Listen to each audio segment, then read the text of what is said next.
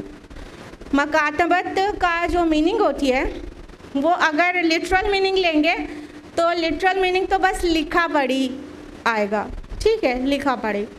لیکن مکاتبت کی اصطلاحی معنی ہوتا ہے کہ کوئی غلام یا لونڈی، کوئی مملوک اپنے آقا کو اپنی آزادی کا معاوضہ دے کر کچھ لکھا پڑھی کروا لے تو اس کو مکاتبت کہتے ہیں.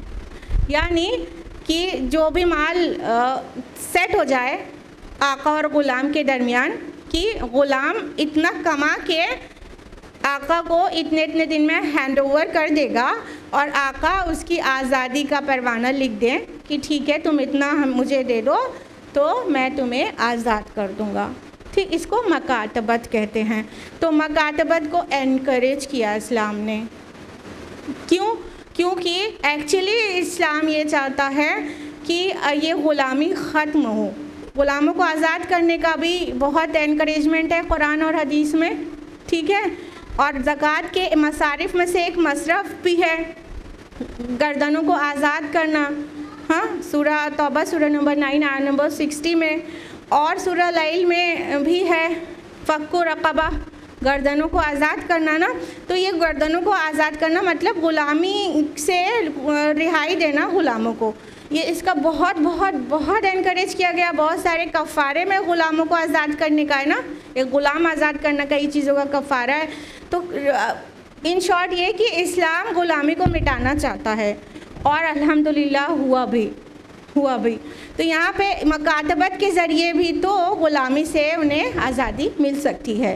تو مکاتبت کو بھی اسلام نے پسند کیا. اللہ تعالیٰ نے کہا کہ اگر کوئی غلام تمہارا مکاتبت چاہے تو مکاتبت کر لیا کرو. ریکمینڈ کیا گیا کہ کیا کرو تاکہ اس کو آزادی مل جائے. پھر اس کے بعد کیا کہا کہ اگر تم سمجھو کہ ان میں بھلائی ہے. بھلائی کیا کیا دیکھنا ہے؟ یعنی مکاتبت جب کر رہے ہو، لکھ رہے ہو، اپنی لکھا پڑھی کر رہے ہو تو تمہیں یہ بھی تو دیکھنا ہے نا کہ وہ اتنا کما کے دے دینے پہ کیپیبل ہے کہ نہیں. جب یہ آزاد ہو جائے گا اور ساتھ میں وعدہ نبھانے میں کے لائق ہے کہ نہیں، جو تم سے باتیں کر رہا ہے، جو لکھا پڑھی کا وعدہ وہ کر رہا ہے وہ نبھانے لائق بھی صلاحیت پاتے ہو کہ نہیں. اور یہ آزاد ہو جائے گا تو ایک اچھا شہری بنے گا کہ نہیں، ملک میں فساد تو نہیں کرے گا. یہ سارا معنی سمیٹے ہوا ہے یہ ورڈ خیر، کہ تم اس میں بھلائی دیکھو تو مکاتبت کر لیا کرو. تو یہ آقا کو دیکھنا ہے کہ غلام کے اندر یہ کوالٹیز ہیں اگر، تو جب وہ مکاتبت کر لے اور اپنا معاوضہ لے کے جو لکھ پڑھ دیا گیا ہے اتنا لے کے اسے آزاد کر دے، فری کر دے. اور فرمایا کہ اس مال میں سے جو اللہ نے تم کو دیا ہے ان کے اوپر خرچ کیا کرو. بہت طرح سے اس کا معنی بھی لے سکتے ہیں. اولاً یہ کہ علی رضی اللہ عنہ اور کچھ صحابہ مکاتبت میں جو اماؤنٹ آف ویلتھ ڈیسائیڈ ہو جاتا تھا اس پہ سے کچھ پرسنٹ چھوڑ دیتے تھے، 1/4 چھوڑ دیتے تھے. ٹھیک، یہ بھی ایک طرح سے مال خرچ کرنا ہے. ٹھیک، جو ڈیسائیڈ ہوا، جو طے ہو گیا، اس طے شدہ مال میں سے کچھ حصہ چھوڑ رہے ہیں تو اس کے اوپر خرچی تو کر رہے ہیں. ٹھیک. دوسری بات یہ کہ کوئی نے مکاتبت کی ہے اپنے آقا سے تو دوسرے لوگ اسے پیسہ دیں، اس کو دیں، اس کی ہیلپ کریں مالی، تاکہ وہ اپنا جو ویلتھ جو اسے جمع کرنی ہے وہ جلدی جمع ہو جائے اور وہ فری ہو جائے. تو اس طرح بھی مال کو خرچ کرنا چاہیے غلاموں کے اوپر. تو ایسا کرتے تھے مسلم سوسائٹی میں، اسلامک سوسائٹی میں، کہ جب کوئی غلام اپنے آقا سے مکاتبت کرتا تھا تو باقی جو صحابہ ہوتے تھے اس کی ہیلپ کرتے تھے تاکہ وہ مکاتبت میں جو طے شدہ مال ہے معاوضہ وہ جلدی اس کا پورا ہو جائے اور وہ فری ہو سکے غلامی سے. اور فرمایا کہ اپنی باندیوں کو مجبور نہ کیا کرو گناہ کرنے پر جبکہ وہ پاک دامن رہنا چاہیں. یعنی اس کا یہ مطلب نہیں ہے کہ اگر باندی ایڈلٹریس رہنا چاہتی ہے تو اسے پھر مجبور کر سکتے ہو، کوئی مسئلہ نہیں. ایکچولی ہوتا کیا تھا کہ عربوں کے یہاں ایک رواج تھا کہ اپنی باندیوں سے، اپنی کنیزوں سے پیشہ کرواتے تھے، ان سے پروسٹیٹیوشن کرواتے تھے اور اس سے جو مال ملتا تھا خود کھاتے تھے.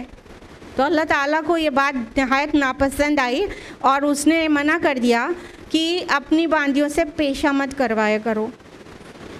یعنی یہ بالکل جائز نہیں رہا کسی بھی مسلمان کے لیے کہ اپنی کنیز کو دوسروں کے ساتھ ریلیشن بنانے کے لیے چھوڑے اور اس سے پیسہ لے کے وہ آئے اور اس مال کو کھائے. یہ حرام ارننگ ہو گئی. تو منع کیا گیا کہ پروسٹیٹیوشن مت کرایا کرو اپنی کنیزوں اپنی باندیوں سے, اپنی سلیو ویمن سے مت کرایا کرو.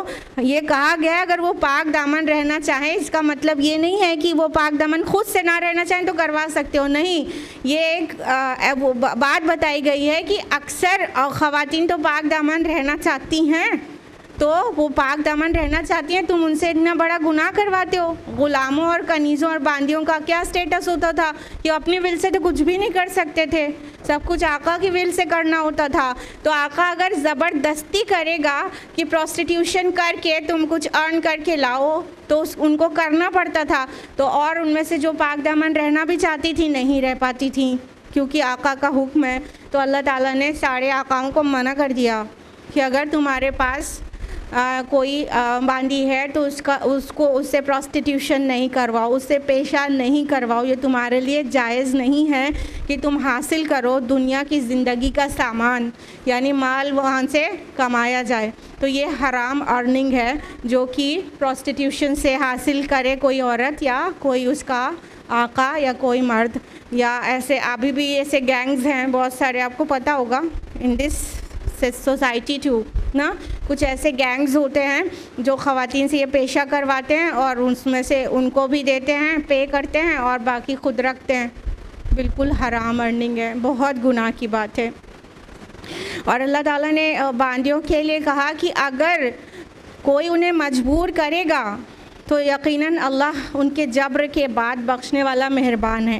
یعنی کہ گناہ پھر اس عورت پہ نہیں ہوگا, کوئی جبراً اپنی باندی اپنی کنیز سے پروسٹیٹیوشن کرائے گا تو گناہ اس خاتون پر نہیں ہوگا, یعنی اللہ اسے معاف کر دے گا کیونکہ وہ مجبور ہو کے اگر وہ کر رہی ہے اور اندر سے اس کی ول ایک بٹ بھی نہیں ہے تو وہ اللہ اسے معاف کر دے گا, اس عورت کو, اس باندی کو. اور گناہ اس کے کس پر ہوگا بتائیے؟ اس کے آقا پر ہوگا کیونکہ اس نے جبر کیا ہے اس پر. تو اللہ تعالیٰ فرما رہے ہیں کہ اللہ بہت غفور اور رحیم ہے, یعنی اس عورت کی عصمت جائے گی تو لیکن اللہ تعالیٰ اسے معاف کر دیں گے کیونکہ اس کے ساتھ جبر کیا گیا تھا. آیت نمبر 34 ہے وَلَقَدْ أَنزَلْنَا إِلَيْكُمْ آيَاتٍ مُبَيِّنَاتٍ وَمَثَلًا مِّنَ الَّذِينَ خَلَوْا مِن قَبْلِكُمْ, اور ہم نے نازل کر دی ہیں تمہاری طرف یہ روشن آیات اور ان لوگوں کے احوال بھی جو تم سے پہلے تھے. وَمَوْعِظَةً لِّلْمُتَّقِينَ, اور اہل تقویٰ کے لیے نصیحت بھی. اب دیکھیے احکام کے اینڈ میں یہ آیت آ رہی ہے, ابھی آیت نمبر 35 سے رخ بدل جائے گا. یہ یہاں پر جو احکام شریعت نازل ہو رہے تھے یہ یہاں پہ اس کا اینڈ ہو رہا ہے. شروع سے ایک دم آیت نمبر 1 آنورڈز احکام شریعت ہیں اس میں, ٹھیک ہے, یہ لگاتار احکام شریعت آئے. اب احکام شریعت کے لاسٹ میں موضوع کے تبدیل ہونے سے پہلے یہ آیت آ رہی ہے. کیا آ رہی ہے؟ اور ہم نے نازل کر دی ہے تمہاری طرف یہ روشن آیات ان لوگوں کے احوال بھی جو تم سے پہلے تھے. یعنی یہ جسٹ پریویس آیا میں نہیں, اس سے پہلے کی آیات میں اور اس سے پہلے نازل شدہ قرآن کے کسی بھی پورشن میں ہم نے تمہارے لیے روشن آیات نازل کر دی, صاف صاف احکام نازل کر دیے ہیں, اور تو تم اس کو بجا لاؤ تو تمہاری خیر ہے. اور اگر تم نے اس کو اوبے کرنے میں, اللہ کے احکام کو اور سارے قوانین کو فالو کرنے میں کوئی بھی کجی کی, کوئی بھی کمی کی, کوئی بھی انحراف کیا تو جان لو کہ ہم نے تم سے پہلے لوگوں کے احوال بھی اسی قرآن میں بیان کر دیے ہیں. یعنی اور لوگ جو نافرمان ہیں ان کو اللہ تعالیٰ نے کس طرح سے مٹا دیا وہ بھی تو اللہ تعالیٰ اسی قرآن میں بیان کرتے ہیں نا, کہ جن لوگوں نے رسولوں کی نہیں مانی, اللہ کی نہیں مانی, ان کا کیا انجام ہوا. ان کا انجام بھی اس قرآن میں بیان کیا گیا ہے. تو سمجھا دیا گیا کہ اے مسلمانوں تمہارے لیے جو احکام شریعت نازل ہو گیا ہے تم اس کو مان لو تو تمہارے لیے خیر ہے، اور اگر نہیں مانو گے تو سمجھ جاؤ کہ تم سے پہلے کے لوگوں نے بھی نافرمانی کی تھی، ان کا کیا انجام ہوا اسی کتاب میں دیکھ لو تم۔ قوم نوح کا کیا انجام ہوا، قوم لوط کا کیا انجام ہوا، اور قوم شعیب کا کیا انجام ہوا، اور آل فرعون کا کیا انجام ہوا۔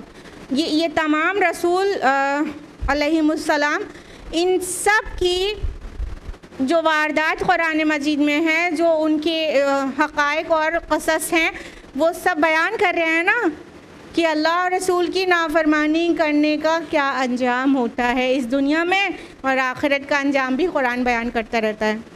لہٰذا یہاں پہ ایک وارننگ دی گئی ہے اس آیت میں کہ اور ہم نے نازل کر دی ہیں تمہارے لیے یہ روشن آیات، اور ان لوگوں کے احوال بھی جو تم سے پہلے تھے، تو اور اہل تقویٰ کے لیے نصیحت بھی نازل کر دی۔ یعنی یہی ساری چیزیں اہل تقویٰ کے لیے نصیحت ہیں، متقین کے لیے نصیحت ہیں، لیکن یہ چیزیں نصیحت کس کے لیے نہیں بنتی؟ جو فاسق ہیں، فاجر ہیں، جن کے دلوں میں ایمان نہیں ہے، ان کے لیے کوئی نصیحت نہیں بنتی۔ وہی آیات جو متقین کے لیے ہدایت اور نصیحت بن جاتی ہیں۔ سورہ یونس سورہ نمبر 10 آیت نمبر 57 میں واضح کیا گیا نا، یا ایھا الناس قد جاءتکم موعظۃ من ربکم وشفاء لما فی الصدور وہدی ورحمۃ للمؤمنین۔ اے لوگو، تمہارے رب کی طرف سے ایک کتاب آ چکی ہے جو موعظہ ہے، نرم نصیحت ہے، اور دلوں کی بیماریوں کے لیے شفا ہے، اور مومنین کے لیے ہدایت اور رحمت ہے۔ تو یہ جو کتاب ہے قرآن مجید، یہ کیا ہے؟ یہ نصیحت ہے، موعظہ ہے، اور ہدایت ہے، اور رحمت ہے۔ لیکن یہ ساری چیزیں، یہ کوالٹیز تو ہیں قرآن مجید کی، لیکن اس سے فائدہ کون اٹھاتا ہے؟ ہدی للمتقین، تقوی والوں کے لیے ہدایت ہوتی ہے۔ جن کے دلوں میں تقوی نہیں، جن کے دلوں میں ایمان نہیں، ان کو یہی ساری نصیحت کوئی فائدہ نہیں دیتی۔ لہٰذا کیا ہے؟ موعظۃ للمتقین آیا ہے کہ یہ نصیحت ہے متقین کے لیے۔ آ تو گئی ہے سارے نشانیاں اور احکام، لیکن فائدہ اس سے صرف متقین ہی اٹھا پائیں گے، یہ ایک کڑوا سچ ہے۔ لہٰذا ہم کو کیا چاہیے؟ ہم کو کوشش کرنی چاہیے کہ اہل تقویٰ میں سے بنیں، اپنے دلوں میں تقوی اختیار کریں، تو یہی قرآن ہمارے لیے نرم نصیحت ہوگا، موعظہ اور ہدایت ہوگا، اور رحمت ہوگا، اور بھی بہت کچھ، نور ہوگا۔ تو یہاں پر اس مضمون کو اینڈ کیا جا رہا ہے۔ اور اب قرآن مجید کی ایک بہت عظیم آیت آ رہی ہے، آیت نمبر 35 آف سورہ نور، جو کہ آیت نور کے نام سے بھی جانی جاتی ہے۔ اور اس آیت کا اس سورہ میں جو جگہ ہے وہ ایسا ہے جیسے کہ ایک گلدستے میں بیچ میں بہت بڑا سا نگینہ لگا ہوا ہو، کیونکہ یہ بالکل درمیان وسط آف سورہ ہے۔ یہ جو جگہ ہے یہ بالکل وسط ہے اس سورہ کا، ٹھیک ہے، کیونکہ یہاں سے 5واں رکوع سٹارٹ ہو رہا ہے، اور یہ بالکل درمیان میں ہے یہ آیت۔ تو اس کے پہلے احکام ہے، اس کے بعد میں بعض احکام ہیں، بعض چیزیں ہیں، لیکن درمیان میں ایک بہت اسپریچول بات آ رہی ہے، اور بہت لطیف حقائق بیان کیے جا رہے ہیں۔ اور یہ آیت وہ آیت ہے جو ون آف دا ڈیفیکلٹ آیات آف دا قرآن ہے ٹو بی ایکسپلینڈ۔ اگر دا موسٹ ڈیفیکلٹ کہیں تو بھی شاید غلط نہیں ہوگا، لیکن اتنا تو کہہ ہی سکتے ہیں this is one of the most difficult آیات آف دا قرآن۔ سب سے مشکل آیات جو کہ ایکسپلین ہو سکتی ہو ان میں سے ایک ہے آیت نور، جو ابھی آپ کے سامنے بس آنے والی ہے۔ اس سورہ میں جو جو ڈسکشنز ہیں اس کی مشابہت سورہ احزاب سے ہے، اگر آپ نے مطالعہ کیا ہے سورہ احزاب کا بھی اور سورہ نور کا بھی، ٹھیک ہے. تو اس سورہ احزاب میں بھی جو ایمان موضوع بنایا گیا ہے اور بہت سارے احکام اور خصوصاً احکام خواتین کے متعلق، اور اس سورہ کو بھی ایمان موضوع بنایا گیا ہے اور احکام اور خصوصی احکام خواتین کے لیے. تو اس سورہ کی مشابہت کس سے ہے؟ سورہ احزاب سے ہے، سورہ نمبر 33. مصحف میں تو سورہ نور پہلے ہے اور سورہ احزاب بعد میں، لیکن نزول کے اعتبار سے ترتیب نزولی میں پہلے سورہ احزاب ہے اور بعد میں سورہ نور، یعنی سورہ احزاب 5 ہجری میں نازل ہوئی ہے اور سورہ نور 6 ہجری میں، لیکن اس کا سبجیکٹ آپس میں بہت مشابہت رکھتا ہے، حالانکہ یہ بالکل آگے پیچھے کی سورہ نہیں ہے. یہ 24 نمبر پر ہے سورہ نور اور سورہ احزاب 33 نمبر پر ہے مصحف میں. کچھ سورہ میں جو جوڑے کی صفات پائی جاتی ہیں وہ جسٹ اس کے بعد رہتی ہیں، مطلب ایک ساتھ ہی موجود ہیں قرآن حکیم میں. جیسے الزہراوین کن صورتوں کو کہتے ہیں؟ بالکل سورہ بقرہ اور سورہ آل عمران. آگے پیچھے ہیں سورہ نمبر 2 سورہ نمبر 3، ٹھیک ہے. المعوذتین کس کو کہتے ہیں؟ سب کو معلوم ہے، ٹھیک ہے. سورہ فلق اور سورہ ناس، سورہ نمبر 113 114. آس پاس ہوتے ہیں بعض سملر سبجیکٹ پر سوراز، لیکن یہ تھوڑا دور دور ہے. ایک سورہ 24 ہے، ایک سورہ 33 ہے، لیکن وہاں پہ بھی ایمان کو بہت بڑا موضوع بنایا گیا ہے اور یہاں پر بھی ایمان کا موضوع شروع ہو رہا ہے اب، اور بہت difficult to understand, difficult to be explained آیت ہے جو آنے والی ہے. تو اب پورا دماغ اور توجہ لگا کے سنیے، اور میرا بھی فرض بنتا ہے کہ ہم اپنا بیسٹ دینے کی کوشش کریں کہ ہم جو بات سمجھانے کی کوشش کر رہے ہیں وہ آپ تک پہنچا پا رہے ہیں کہ نہیں. چلیے آیت نمبر 35. اللہ نور السماوات والارض، اللہ نور ہے آسمانوں اور زمین کا.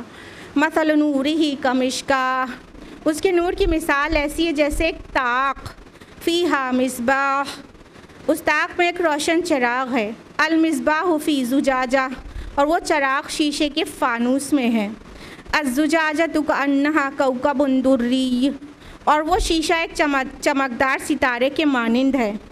یوقد من شجرۃ مبارکۃ زیتونۃ لا شرقیۃ ولا غربیہ، اور وہ چراغ جلایا جاتا ہے زیتون کے ایک مبارک درخت سے جو نہ شرقی ہے نہ غربی. یکاد زیتها یضیء ولو لم تمسسہ نار، قریب ہے کہ اس کا روغن خود بخود روشن ہو جائے چاہے اسے آگ نے ابھی چھوا بھی نہ ہو. نور علی نور، روشنی پر روشنی. یہدی اللہ لنورہ من یشاء، اللہ ہدایت دیتا ہے اپنے نور کی جس کو چاہتا ہے. وَيَضْرِبُ اللَّهُ الْأَمْثَالَ لِلنَّاسِ وَاللَّهُ بِكُلِّ شَيْءٍ عَلِيمٌ، اور اللہ یہ مثالیں بیان کرتا ہے لوگوں کے لیے جبکہ اللہ تو ہر چیز کا علم رکھنے والا ہے.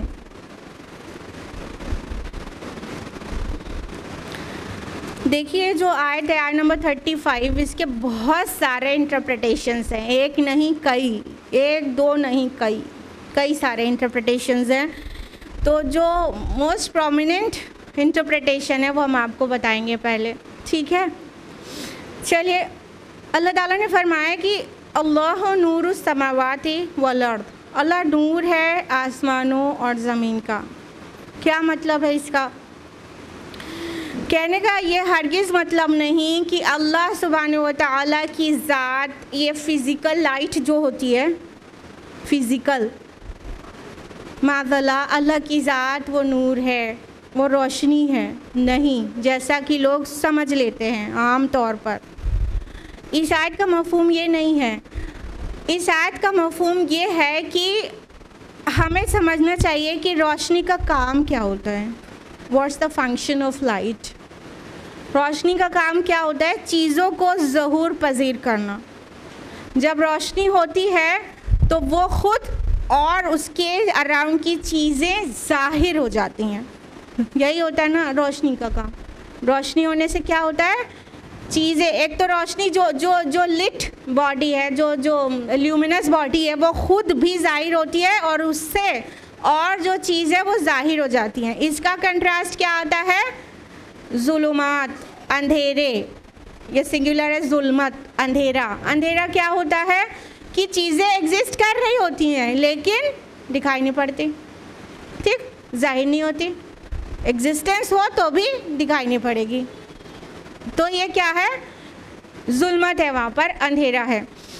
تو اللہ سبحانہ و تعالی وہ ذات ہے جو کہ منبع ہے، سرچشمہ ہے اولاً ہدایت کا، اور چیزوں کے، پوری کائنات کے ظہور پذیر ہونے کا. اللہ کی وجہ سے کائنات میں جو کچھ ہے وہ ظاہر ہے. اللہ کے بغیر ظاہر کیے کوئی چیز ظاہر نہیں ہو سکتی.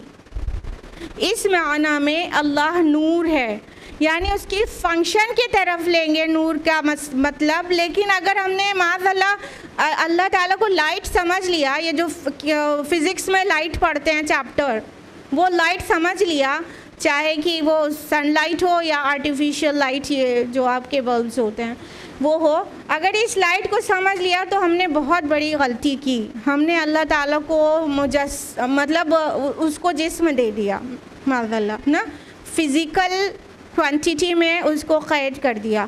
یہ بہت بڑی غلطی ہے سمجھ کی. تو اللہ تعالیٰ اس معنی میں نور نہیں ہے. اور اگر اس معنی میں لیں کہ اللہ تعالیٰ کی ذات جو وہ سبب ظہور ہے، اس کی وجہ سے جو چیز ہے وہ ظاہر ہے. اور علم کو بھی نور کہتے ہیں نا. علم آیا تو چیزیں سمجھ میں آئی، سجھائی دیں. علم نہیں ہے تو چیزیں سجھائی نہیں دے رہی، سمجھائی نہیں دے رہی. ہاں، تو کیا ہے؟ وہ ظلمات ہے، اندھیرے ہیں. تو اللہ تعالیٰ منبع علم بھی ہے، سورس آف آل نالج نا. اور اللہ تعالیٰ منبع ہدایت بھی ہے، کیونکہ ہدایت بھی نور ہے، روشنی ہے. اگر ہدایت نہیں تو چیزوں کی حقیقت سمجھ میں کہاں آ رہی ہے؟ چیزیں ہیں ساری لیکن سمجھ میں کچھ نہیں آ رہا ہے، صحیح نہیں دیکھ پا رہے ہیں، بصیرت نہیں ہے. بصارت ہے، روشنی بھی ہے لیکن بصیرت نہیں ملتی. اس لیے اللہ تعالیٰ منبع ہدایت ہے، سرچشمہ ہدایت ہے. اللہ تعالیٰ منبع علم ہے، اور اللہ تعالیٰ جو سبب ظہور ہے ہر چیز کا. ٹھیک ہے، اس معنی میں لیں گے اللہ نور السماوات والارض. ٹھیک، مثل نورہ کمشکاۃ، اس کے نور کی مثال ایسی ہے جیسے طاق. اب جب یہ اس کے نور کی مثال کہا گیا تو اس میں ہمیں سب سے اوتھینٹک بات جو سمجھنی ہے وہ صحابہ سے سمجھنی ہے. وہی موسٹ اوتھینٹک لے کر آئیں گے کہ انہوں نے کیا سمجھا. نبی صلی اللہ علیہ وسلم سے ڈائریکٹ انہوں نے تعلیم حاصل کی ہے. تو اکارڈنگ ٹو عبداللہ ابن عباس، مثل نورہ فی قلب المؤمن ہے، اس کے نور کی مثال قلب مومن میں، یعنی قلب مومن میں جو ایمان والا نور ہے، یہ اس کی مثال دی جا رہی ہے جو آگے دی جائے گی. ٹھیک.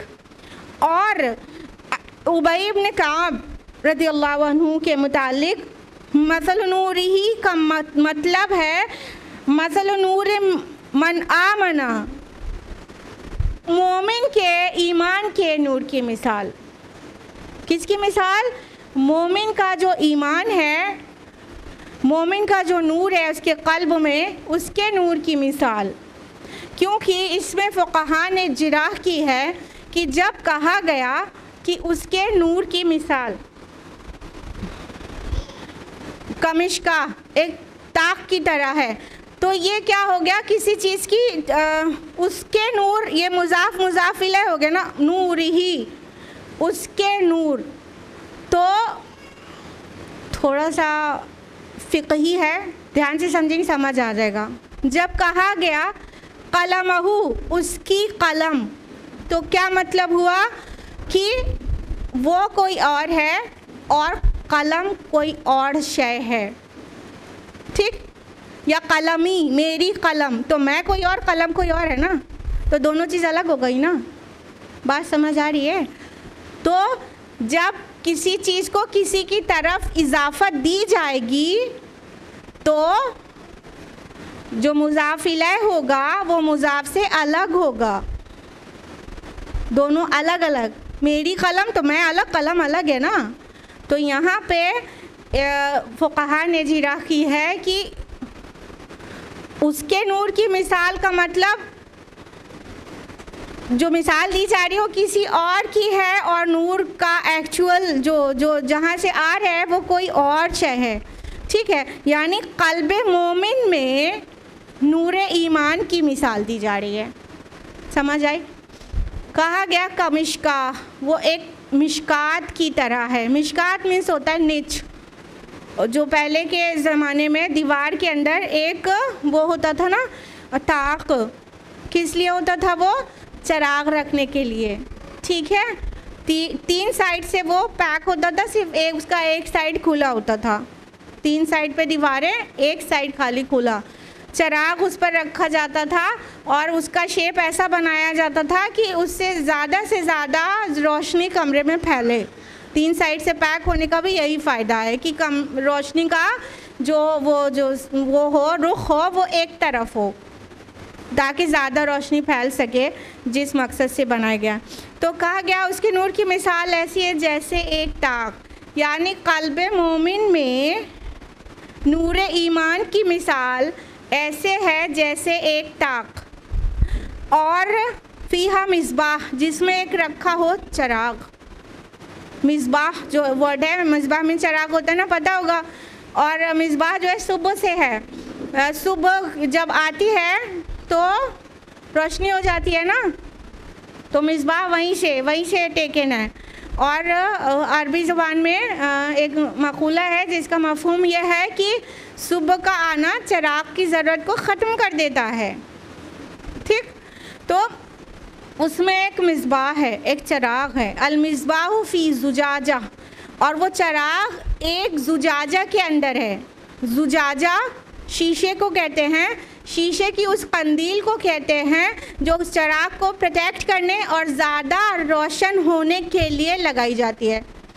ٹھیک, شیشے کی قندیل دیکھی ہے, مطلب چراغ ہے, اس میں 10 طرف سے ہوا لگے گی بجھ جائے گا, تو اس کے اوپر شیشے کا ایک کور چڑھاتے ہیں, اور بہت سارے فانوس ہوتا ہے, تو فانوس بھی اسی کو کہتے ہیں نا. بہت سارے گلاسز کے اندر رکھا ہوا جو چراغ ہوتا ہے, پھر اس کو فانوس کہتے ہیں.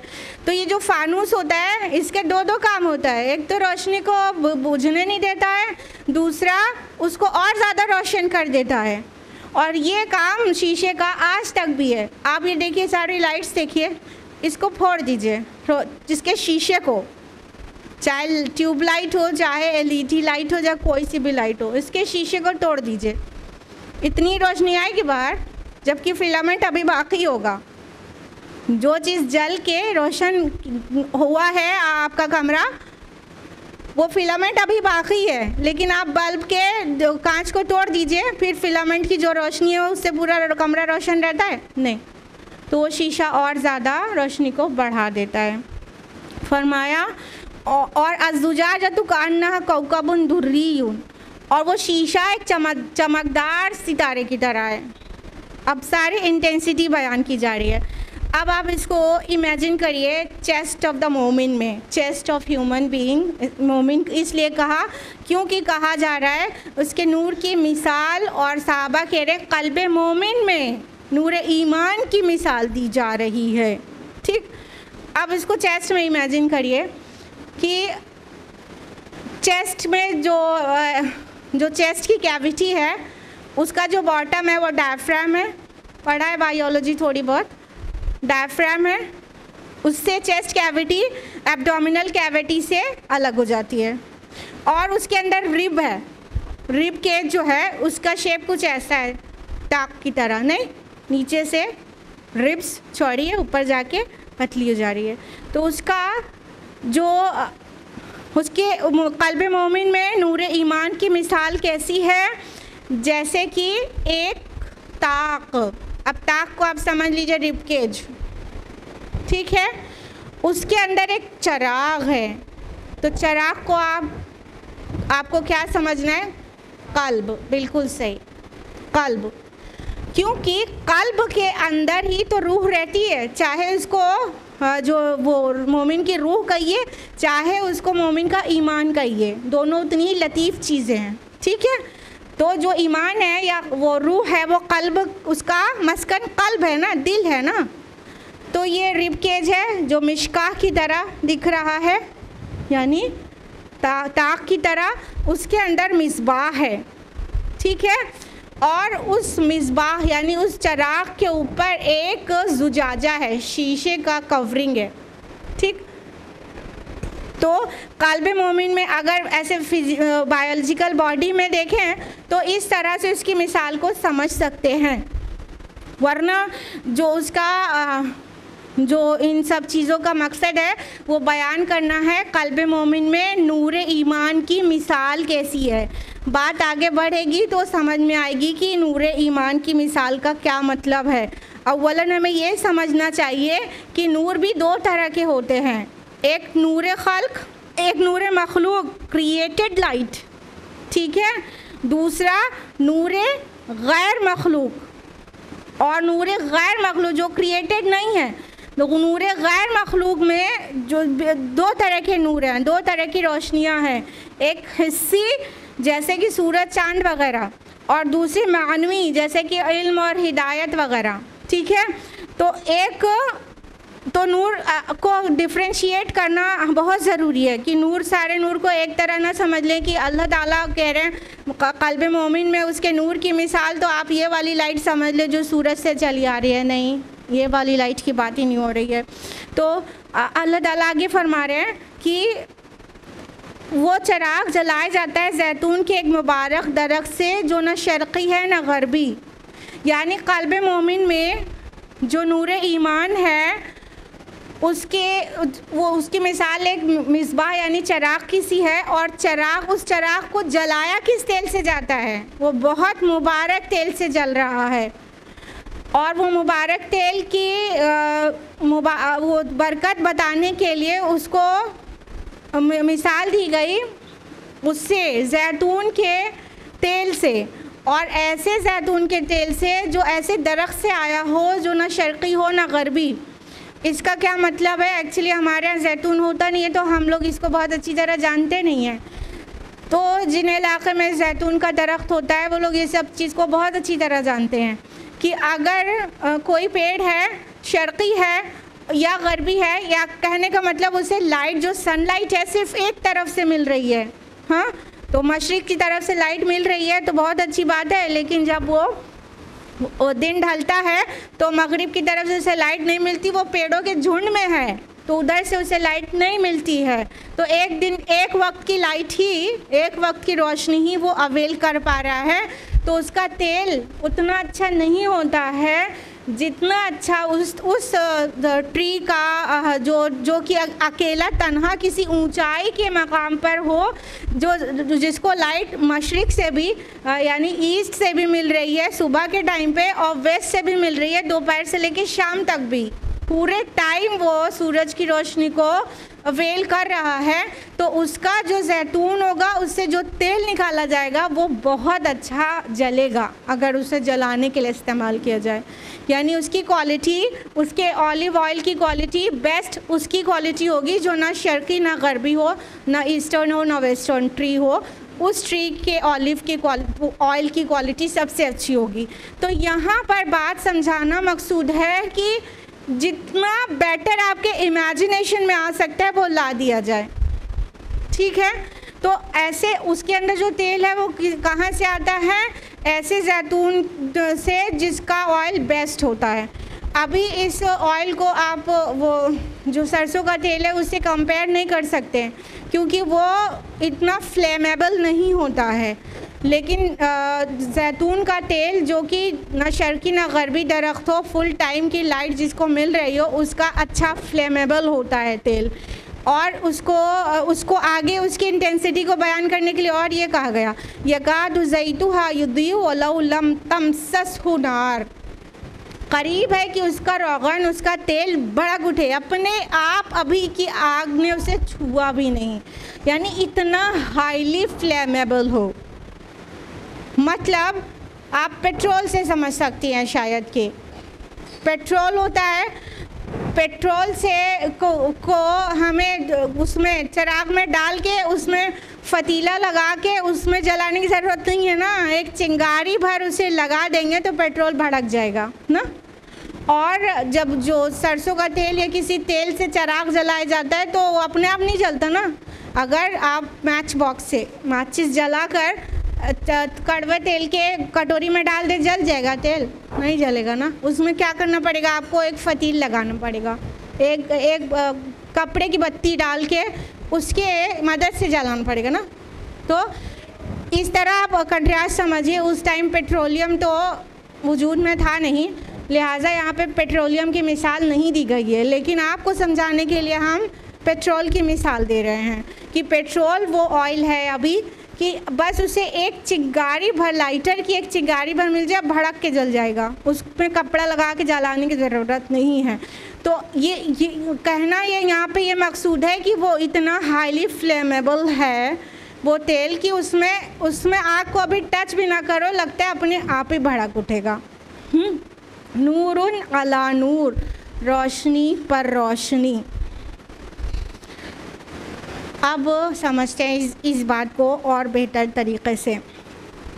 قلب مومن میں نور ایمان کی مثال ایسی ہے جیسے کہ تاک میں ایک چراغ ہو، ایک تاک ہو، اس کے اندر ایک چراغ ہو، اور اس کا چراغ کے آؤٹر کورنگ جو ہے وہ بھی شیشے کی ہے، اور شیشہ بھی کیسا ہے؟ ستارے کی طرح چمکتا ہوا، ستارے کی طرح چمکتا ہوا، ہاں۔ اور تیل بھی کیسا ڈالا جا رہا ہے اس کے اندر؟ ایسے زیتون کے تیل کا تیل جو کہ شرقی غربی بھی نہیں تھا، یعنی بہت اچھا فلیمیبل جو اپنے آپ بھڑک اٹھنے کے لیے تیار ہے۔ یعنی قلب مومن میں نور کی مثال، نور فطرت ہے قلب مومن میں، نور جو ہے وہ ایک نور فطرت ہے اور دوسرا نور وحی ہے۔ نور فطرت کیا ہے؟ جو اللہ تعالیٰ نے پہلے سے ہمارے اندر رکھ چھوڑا ہے۔ نور ایمان جو ہے اس کا نور فطرت جو ہے وہ اللہ تعالیٰ نے ہر انڈیویژول کے اندر رکھ چھوڑا ہے، جب تک کہ کوئی گناہوں سے اسے کثافت سے وہ اس نور کو کھو نہ دے۔ آپ کو پتہ ہے قلب جو ہے اس کے اوپر ایک گلاس ہے، اور یہ جو گلاس ہے زجاجہ، گناہ کریں گے تو اس زجاجہ پہ ایک بلیک اسپاٹ لگ جائے گا، ایک اور گناہ کریں گے اس پر ایک اور بلیک اسپاٹ لگ جائے گا۔ گناہوں سے اپنی زندگی کو پورا آلودہ کر دیں گے تو زجاجہ پورا بلیک ہو جائے گا۔ اب اندر ہے وہ اللہ تعالیٰ نے نور فطرت رکھا تھا، لیکن وہ نور فطرت سے باہر کی دنیا روشن ہو پا رہی ہے؟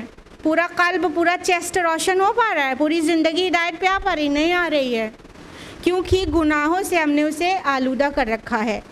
لیکن وہ یہاں پر مومن کے ایک دم کلائمیکس پہ جو مثال بیان کی جا رہی ہے کہ جو مومن بالکل پیور ہوتا ہے، جو فائنلی صدیق قرار پائے گا، اس کی مثال بیان کی جا رہی ہے کہ اس کے دل میں جو نور فطرت ہے وہ پورا مسلم ہے، اس کے زجاجہ پہ کوئی گناہوں کے بلیک اسپاٹس نہیں ہیں۔ زجاجہ کیسا ہے؟ اتنا چمکدار ہے کہ ستارے کی مانند ہے، ٹھیک ہے، یعنی وہ کوئی گندگی لگی ہی نہیں ہے۔ تو جو نور فطرت ہے، اندر جو برننگ لائٹ ہے، فطرت کا نور، انکلکیٹڈ نور، واٹ ایور اللہ سبحانہ و تعالیٰ has inculcated us in our فطرہ، اس کو اس نے مسلم رکھا ہے۔ تو کیا ہے کہ وہ اتنا بابصیرت انسان ہوگا کہ ہر صحیح غلط میں اچھی طرح سے فرق کر پائے گا۔ پھر کہا جا رہا ہے کہ جیسے اس کو آگ نے ابھی چھوا بھی نہیں، وہ جل اٹھنے، بھڑک اٹھنے کو تیار ہے، یعنی ہدایت کی راہ پہ گامزن ہے، ابھی اس کے پاس نور وحی آیا بھی نہیں ہے۔ وحی قرآن وہ بھی نور ہے نا، قرآن نے ان سبھی چیزوں کو نور کہا ہے، تین چیزوں کو نور کہا ہے نا، کتاب اللہ یعنی اس قرآن کو بھی اللہ تعالیٰ نے نور کہا ہے. ٹھیک ہے. محمد رسول اللہ صلی اللہ علیہ وسلم ان کی شخصیت بھی نور ہے کیونکہ ان کو کہا گیا ہے قرآن حکیم میں سورج کی طرح نا. تو اللہ تعالیٰ نے ان کو بھی نور کہا ہے. اور جو ہدایت اور فطرت کا نور ہے وہ بھی نور ہے. تو اگر یہ سبھی چیزیں مان سکتے ہیں اس نور کو, تو جو نور وحی آ رہا ہے, ریولیوشن والی لائٹ آ رہی ہے, وہ جب ایک صدیق جو انسان ہوتا ہے جس نے اپنی فطرت کو بالکل پاک رکھا ہوا ہے, ابو بکر رضی اللہ عنہ کی طرح, اس کے پاس وحی کی کوئی بھی خبر پہنچتی ہے تو وہ بالکل فوراً تصدیق کر دیتا ہے. ابو بکر رضی اللہ عنہ تو یہی کہا نا, یہی کیا نا. رسول اللہ صلی اللہ علیہ وسلم نے کیا فرمایا ابو بکر رضی اللہ عنہ کے بارے میں کہ میں نے جس کو بھی اسلام پیش کیا, دعوت دی, سب نے کچھ نہ کچھ تردد کیا, کچھ نہ کچھ پاز لیا, لیکن ابو بکر نے بالکل بھی نہیں. ابھی پیش کیا, ابھی مان لیا. کیسے پاسبل ہوا کہ ان کا جو زجاجہ تھا وہ بہت پیور تھا, اتنا چمکدار تھا کہ وہ اس پہ کوئی بلیک اسپاٹس نہیں تھے. انہوں نے اپنی فطرت کو ہرگز بھی مسخ نہیں کیا ہوا تھا. تو اب اللہ تعالیٰ کی طرف سے جو نور ہے یعنی نور وحی, جب وہ آیا, قرآن پیش کیا گیا, فوراً تصدیق کر دیا اور صدیق کہلائے, صدیق اکبر کہلائے نا. تو یہاں پہ جو بات یہ کہی جا رہی ہے کہ اس کا روغن خود بخود بھڑک اٹھنے کو تیار ہے, ابھی اس کے اوپر آگ لگی بھی نہیں ہے, چھوئی بھی نہیں ہے. تو اس کا مطلب یہ ہے کہ نور فطرت اس کا اتنا مسلم تھا کہ نور وحی ابھی آئے بھی نہیں تھی کہ وہ بالکل ہدایت پر ہی تھا, اور نور وحی جیسے مل گئی تو بس نور علی نور ہو گیا, روشنی پر روشنی. یعنی کہ جو قلب مومن میں نور کی مثال ہے وہ کیسی ہے کہ نور فطرت اور نور وحی دونوں مل گیا اور نور علی نور ہو گیا, نور پر نور, روشنی پر روشنی. یہ اس کا ایک انٹرپریٹیشن ہے جو ہم نے آپ کو بتایا. ٹھیک ہے. تو اور ایک اور انٹرپریٹیشن ہے جو لیس ایکسیپٹیڈ ہے, تو لیکن وہ ہم بہت بریف میں آپ کو بتا دیتے ہیں کہ ایک اور انٹرپریٹیشن یہ ہے کہ جو چراغ ہے اس سے مراد اللہ تعالیٰ کی ذات ہے, اور جو طاق ہے اس سے مراد پوری کائنات ہے, اور جو فانوس ہے, زجاجہ ہے, اس کی مثال جو ہے وہ اللہ تعالیٰ کا حجاب ہے. اور اللہ تعالیٰ کا حجاب بھی کیا ہے؟ نور ہے. حدیث میں آتا ہے نا, اللہ کا حجاب بھی نور ہے. تو اللہ سبحانہ و تعالیٰ کی لطیف ذات نے اپنے آپ کو حجاب میں رکھا ہے, جس کو یہاں زجاجہ کہا گیا ہے. اور وہ زجاجہ یعنی وہ حجاب ایسا نہیں ہے کہ نور کو آر پار ہونے سے روکے, بلکہ اللہ تعالیٰ جو الحق ہے اس نے اپنی خلق کی نگاہ سے اس حجاب کی وجہ سے اپنے کو چھپا رکھا ہے. تو یہ اس میں جو ہے چراغ اور طاق اور فانوس کی مثال ہم نے آپ کو بتا دی, لیکن اس والے انٹرپریٹیشن میں وہ جو زیتون ہے اور غیر شرقی اور غیر غربی ہونا ہے اور تیل کا آگ کے بغیر بھڑک جانا ہے, یہ سب کو اجزائے تمثیل نہیں کہا گیا ہے بلکہ جزو تمثیل کہا گیا ہے, ضمنی جو متعلقات کہا گیا ہے. کہنے کا مطلب اس کی انٹینسٹی کو بیان کرنے کے لیے بات آگے بڑھتی چلی گئی ہے, ورنہ مثال صرف 3 چیزوں کی ہے سیکنڈ انٹرپریٹیشن میں, what ever I am mentioning. ٹھیک ہے. جو فرسٹ انٹرپریٹیشن تھا وہ زیادہ وائڈلی ایکسیپٹیڈ ہے, وہ ہم نے آپ کو تفصیل سے بتایا. جو سیکنڈ انٹرپریٹیشن ہے وہ کمپیریٹیولی لیس ایکسیپٹیڈ ہے, لیکن پھر بھی ہم نے آپ کو بتایا. لیکن یہ یہاں تک نہیں ہے, اور بھی انٹرپریٹیشنز ہیں, کیونکہ ہم نے آپ کو بولا تھا نا سب سے پہلے, this is one of the toughest آیات to be explained in the Quran حکیم نا.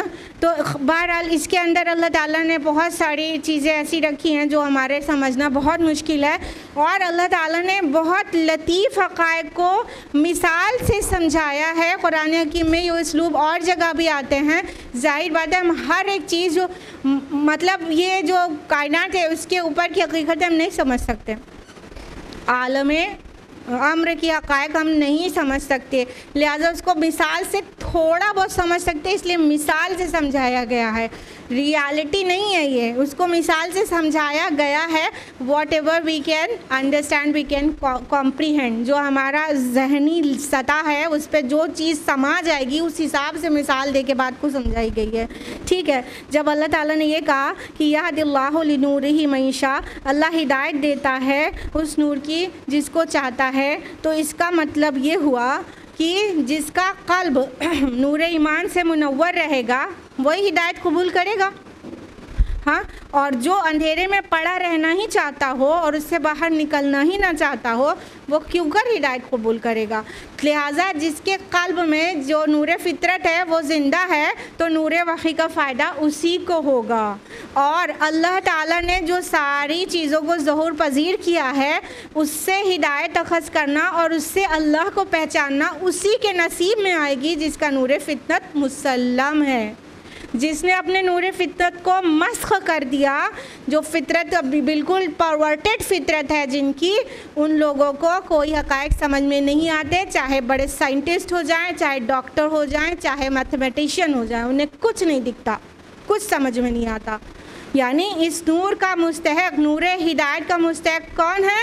جس نے اپنے نور فطرت کو مسلم رکھا ہے، یعنی اللہ اسی کو ہدایت دینا چاہتا ہے۔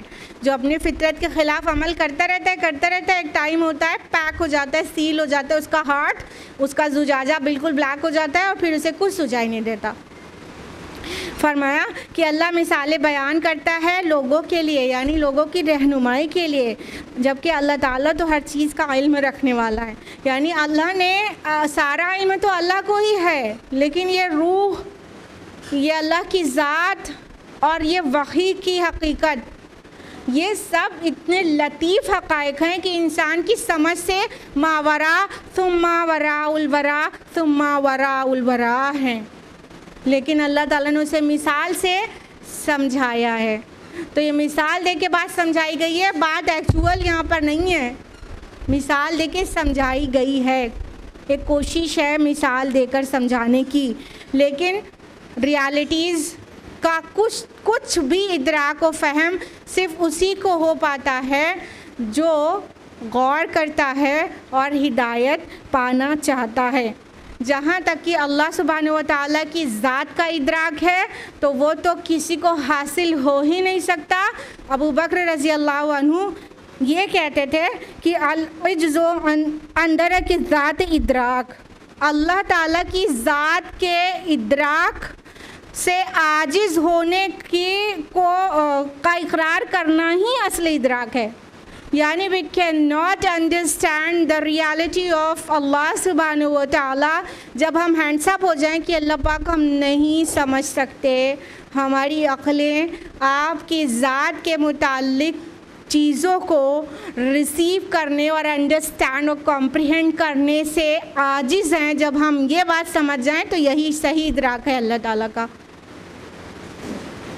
تو اللہ تعالیٰ اپنے بارے میں، اپنے نور کے بارے میں اور مومن کے دل میں نور کی مثال کے بارے میں منشن کیا، لیکن ہم اللہ تعالیٰ کو صفات سے ہی سمجھ سکتے، اس کی ذات کو نہیں سمجھ سکتے، ہم عاجز ہیں ان کی ذات کو سمجھ پانے میں، کیونکہ ہمارا دماغ بہت چھوٹا سا ہے، اس میں بہت لیمیٹڈ چیزیں ہی سمجھ میں آ سکتی ہیں۔ انشاءاللہ جب اللہ تعالیٰ قیامت کے دن ہمیں ایک براڈ بصیرت دے گا تب ہے کہ کچھ چیز بہتر سمجھ میں آئے، واللہ عالم۔ تو یہ تھا آیت نمبر 35 کا ایکسپلینیشن۔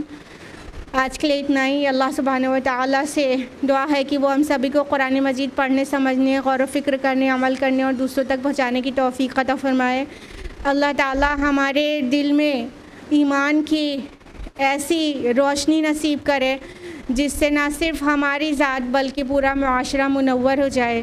اللہ تعالیٰ توفیق دے کہ ہم اپنے ایمان اور نور ایمان کی حفاظت کر سکیں، تاکہ روز آخرت ہمیں ہمارے سامنے ہمارے ایمان کا نور اور ہمارے داہنے ہمارے اعمال صالحات کا نور نصیب ہو سکے۔ آمین یا رب العالمین۔ وآخر دعوانا ان الحمد للہ رب العالمین۔ والسلام علیکم ورحمۃ اللہ وبرکاتہ۔